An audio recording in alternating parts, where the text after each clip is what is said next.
Bonjour les amis, buenos días a todos. Bienvenue sur ma chaîne YouTube, j'espère que vous allez bien. Merci pour votre fidélité, merci pour la force que vous êtes en train de me donner. Merci de me suivre, de commenter, de liker et surtout de vous abonner, de partager aussi pour que la prévention sur le plan sanitaire puisse atteindre pas mal de personnes. Nous sommes des Africains. Le plus souvent, on souhaite aux autres d'être en bonne santé, d'avoir une santé de fer, mais on ne prend pas le temps de connaître pourquoi est-ce qu'il faut être bien. Nos émotions peuvent nous trahir. C'est pour cela, à travers cette plateforme, de pouvoir sensibiliser sur la santé. Et il n'y a pas que des maladies qu'on peut avoir. On peut aussi être sensibilisé sur la santé mentale, le psychisme, ce que nous pensons et qui par après sera vu sur le plan physique. Des gens qui ont été soumis à un certain problème ou bien à des problèmes quand ils étaient jeunes. À un moment donné, ils ont tout oublié et une fois qu'ils ont grandi, qu'ils ont eux-mêmes eu des enfants, et c'est là que tout va ressurgir, que tout va revenir dans notre petite tête. On commence à cogiter, on commence à se poser des questions. On se dit que moi, quand j'avais 16 ans ou 17 ans, j'ai été dans une certaine... j'avais vécu une vie où on m'a fait vivre quelque chose que tu ne voulais pas faire. C'est là où commence maintenant notre cerveau commence à travailler. Et si c'était des souvenirs un peu méchants, des souvenirs qui n'étaient pas bien pour ta santé, ça peut maintenant commencer des années après à ressurgir. D'où l'importance de sensibiliser dans n'importe quel domaine, dans n'importe quelle situation. Il faut toujours savoir que la santé est la première des choses que nous devrons préserver. Notre santé mentale surtout.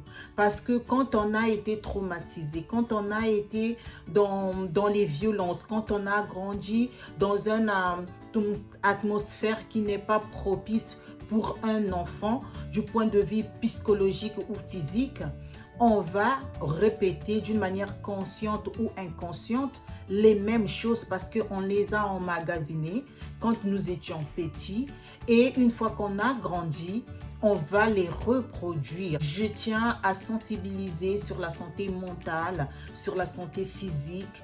Quoi qu'il arrive, il faut savoir d'où est-ce qu'on va pour que ce qui s'est passé derrière ne puisse pas se répéter. Il faut se préparer, demander de l'aide aux professionnels de la santé, que ce soit des médecins, des psychologues, une infirmière, quelqu'un qui s'y connaît, qui va te donner des bons conseils, qui vont t'orienter dans une nouvelle vie, qui va te donner la force nécessaire pour positiver et non négativer. Aujourd'hui, on va parler de l'addiction. C'est quoi être addict à quelque chose ou à quelqu'un? C'est quand on répète les mêmes choses, quand on est dans dans un déni déjà, quand on est focus sur un certain problème. Il y a des femmes et des hommes qui deviennent addicts à quelque chose. Quand tu deviens addict, c'est qu'il y a un problème, il y a un souci. On va prendre les gens qui sont confrontés par des sérieux problèmes de la vie, que ce soit au travail, à la maison, qui sont harcelés parfois par le boulot. Tu deviens obsédé par le travail et cette obsession-là va se transformer en une addiction. Si tu ne travailles pas, tu ne te sens pas heureux ou heureuse. Ou bien tu vas être dans une certaine dépression. Et du coup, quand tu travailles, c'est là où tu trouves un peu de sens à ta vie. Ça peut être une bonne manière de pouvoir s'exprimer par le travail, mais quand on est addict au travail, ça peut être aussi un handicap pour ta santé. Il y a certaines personnes, quand ils sont à la maison, ils ne se sentent pas bien parce que leur environnement n'est pas vraiment agréable, parce que les gens avec lesquels ils vivent ne lui mettent pas à l'aise. Et du coup, il rentre dans le travail. Il va se focaliser dans le travail pour pouvoir oublier les problèmes qui sont à la maison. Et ce n'est pas juste travailler. Parfois, il dépasse des heures. Parfois, elle est tellement dedans dans le travail, elle devient addict. Ça devient une addiction. Et ça va parfois causer des problèmes de santé. La personne va avoir parfois mal à la tête et devient dans un état de burn-out. Il n'arrive pas à une certaine saturation, une certaine force musculaire, parfois elle va en perdre. Parfois, il ne mange plus parce qu'il faut qu'elle travaille. Parce qu'à la maison, on lui dit de rapporter de l'argent. Parce qu'on lui dit que tu ne vaux rien. Donc, il veut prouver à toutes ces personnes qui sont autour, qui le critiquent. Et il rentre dans un cercle un peu vicieux. Et du coup, il ne prend même pas le temps pour se reposer, pour s'essouffler. Et tellement que tu veux prouver, tu vas rentrer dans l'addiction du travail. On n'en parle pas beaucoup.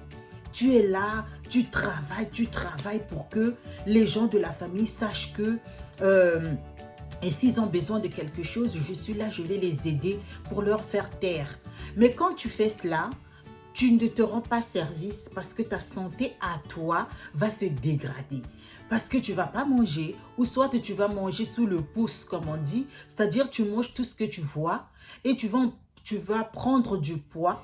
Hein, tu vas être obèse parce que tu ne te contrôles pas, tu n'as pas le temps pour toi, tu travailles d'une manière exagérée pour satisfaire les besoins des autres personnes. Les gens, pour pouvoir satisfaire toujours des personnes, que ce soit sa femme, son mari, ses enfants, ou vivre une vie exubérante, comme on dit, c'est-à-dire du m'as-tu vu, que moi je m'habille très bien.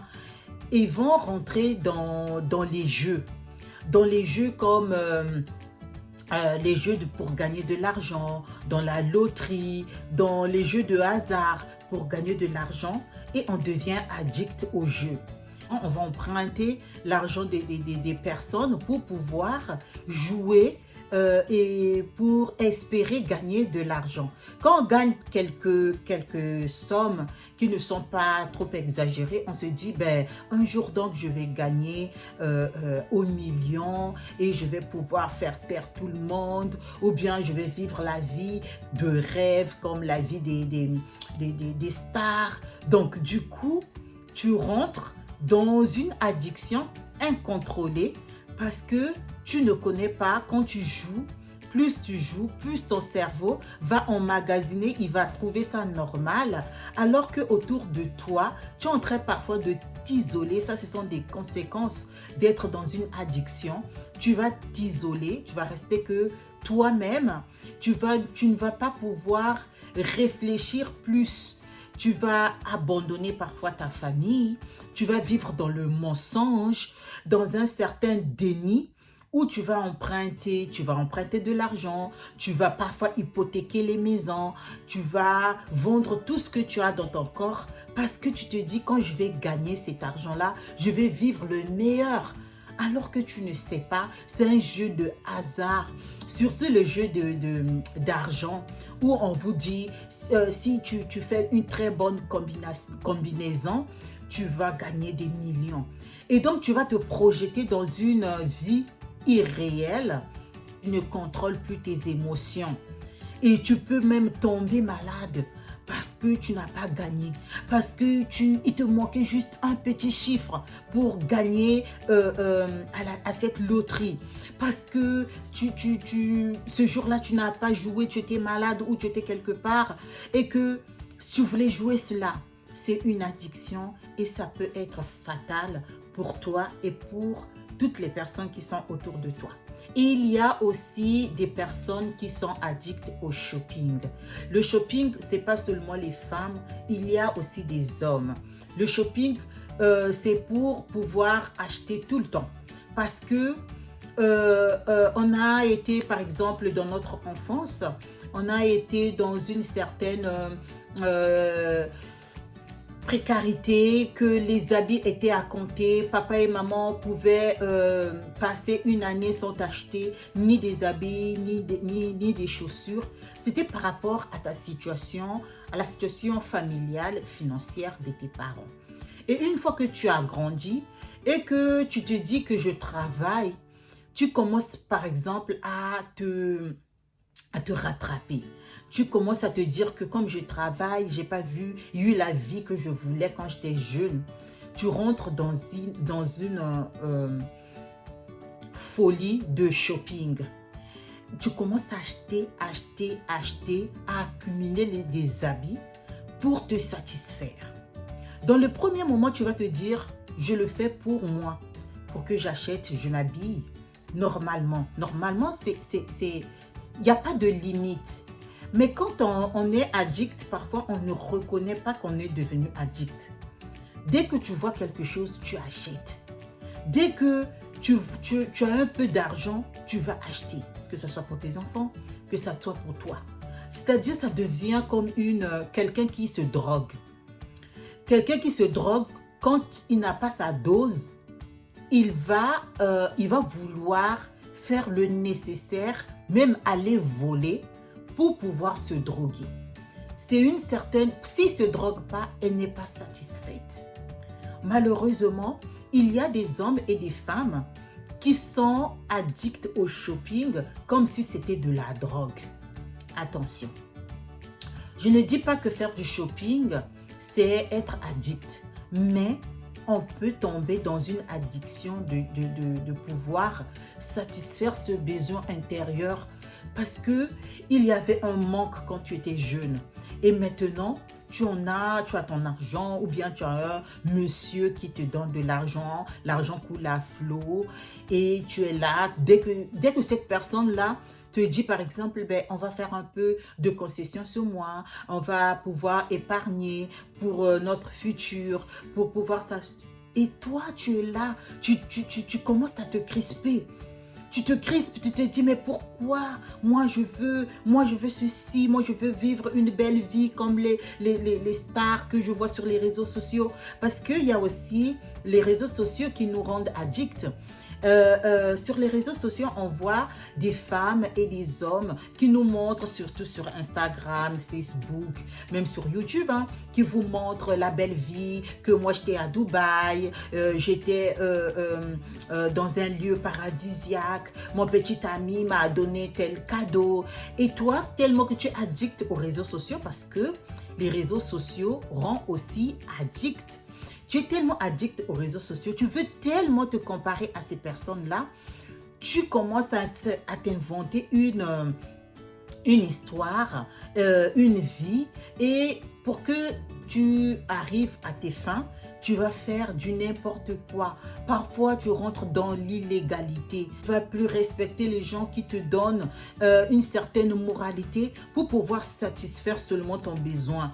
Parce que tu es tellement addict aux réseaux sociaux et tu veux te comparer à X ou Y.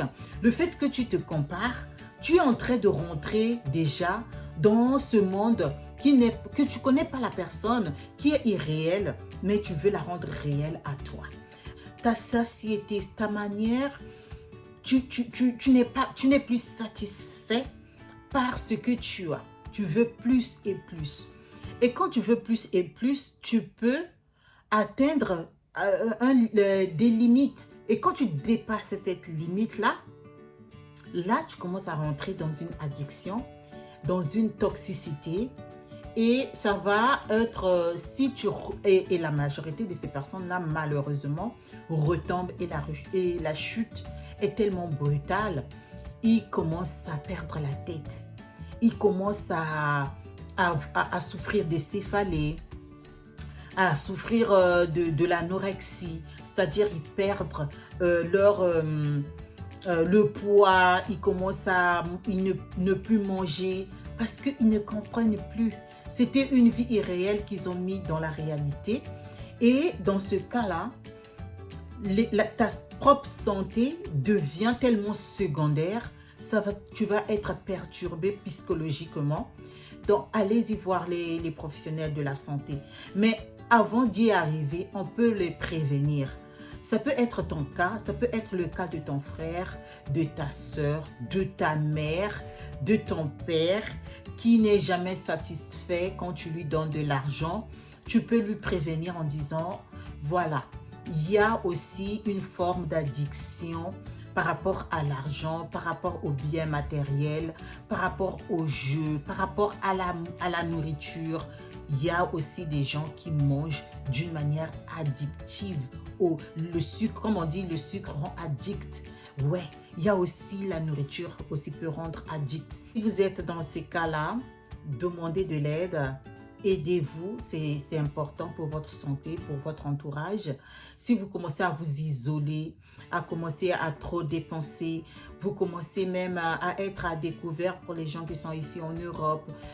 Si vous commencez maintenant à souffrir des céphalées, le mal à la tête, vous commencez à dormir, à pleurer pour quelque chose qui ne valait pas la peine, ça veut dire qu'il y a un problème. Peut-être que ce n'est pas encore trop tard, ce n'est pas encore grave. Mais quand vous êtes accompagné, ça peut vous aider à ne pas tomber encore beaucoup plus bas au stade d'avoir des idées suicidaires parce que la vie que vous avez rêvée et la vie que vous n'avez pas, ça ne correspond pas. On peut vraiment partir en vrille. Si vous avez été ou bien vous connaissez des gens qui ont été dans une sorte d'addiction, ça ne veut pas dire que être addict, c'est une fatalité. C'est juste, on peut tomber très très bas sur le plan sanitaire. Mieux vaut en prévenir qu'en guérir. Merci beaucoup les amis. J'espère que vous êtes connectés. Abonnez-vous, partagez, likez. Donnez-moi de la force. Muchísimas gracias a todos. Dame la fuerza. Et surtout, je vous fais des gros bisous. Hasta luego. Ciao. Je vous fais des très gros bisous. Au revoir.